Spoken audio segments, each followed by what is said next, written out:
Today, we are diving into something that's probably in your hand or your pocket right now and looking at how it's fundamentally reshaping the minds of a whole generation.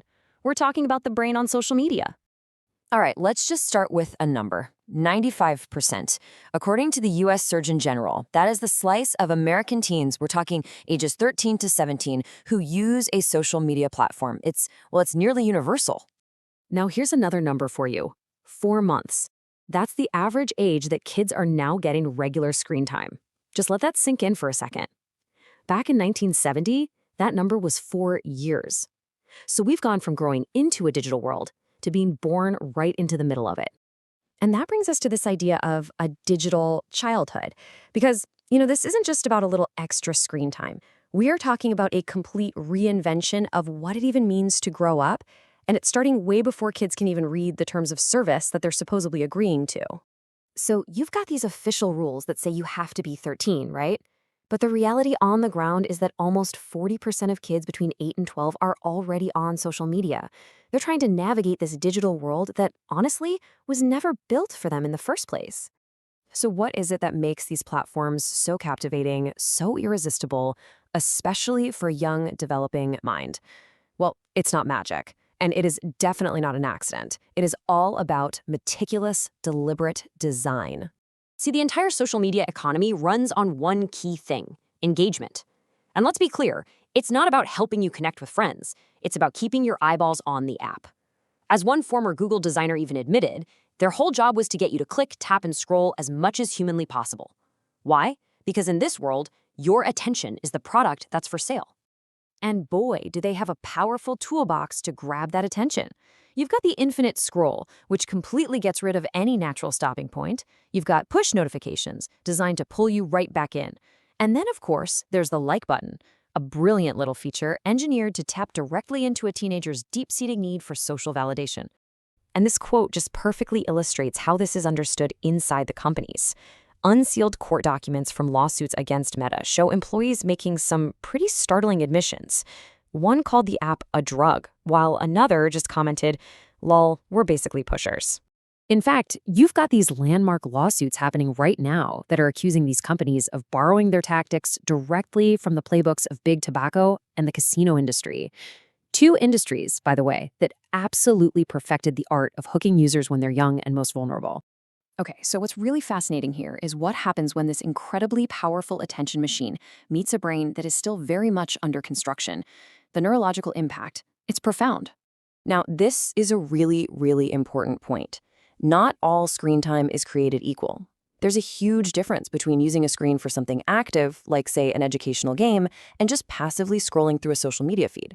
One can actually be good for you, the other, well, that's where we start to see the problems crop up. And the consequences are serious. We're talking about studies showing that excessive use is tied to actual structural changes in the brain's emotional and cognitive control centers. It's linked to things like impaired sleep, worse performance in school, and a higher risk for anxiety and depression. Some research even points to craving behaviors that look a lot like substance dependence. A big theory for why this happens is something called the displacement hypothesis. Really, you can just think of it as the hidden cost of all that screen time. It's pretty simple. Every hour spent on a screen is an hour not spent doing all the other stuff that's absolutely essential for healthy development. Things like sleeping, exercising, or just having real face-to-face conversations.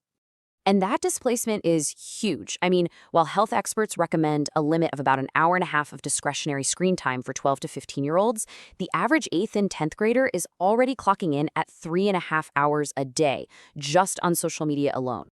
So with all this evidence piling up, what's actually being done about it? Well, that leads us to our next section, how the world is finally starting to fight back.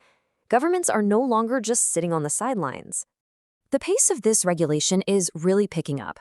You've got the UK proposing new frameworks back in 2018, then Australia implementing a world-first ban for kids under 16, and now even US states like Utah and Nebraska are passing their own laws that require age verification and parental consent. And believe me, these laws have teeth. In Australia alone, the ban forced social media companies to remove 4.7 million accounts that were identified as belonging to underage children. That is a massive, immediate impact. Now, to make all this happen, platforms are rolling out some pretty new technologies, including AI-powered facial scans, and even requiring you to upload official documents to prove your age, which, are methods that are effective but also pretty controversial. And all of this brings us to the future of the feed.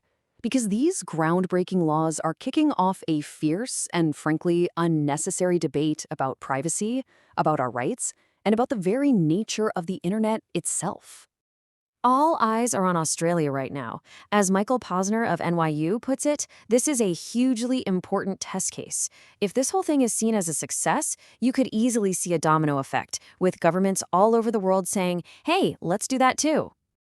But, of course, it is not that simple. There's a lot of pushback. Critics are asking some really important questions about free speech. Like, should we really be limiting a young person's access to information and ideas? And what about privacy? Are we all really comfortable with a future where you might have to scan your face or upload your driver's license just to get online? And this leaves us with one of the absolute biggest questions of our modern digital age. Who is ultimately responsible for protecting kids online? Is it the parents? Is it the platforms that design these addictive technologies in the first place? Or is it the politicians who are scrambling to keep up? There are no easy answers here, and this is a debate that is going to shape the future of the internet for generations to come.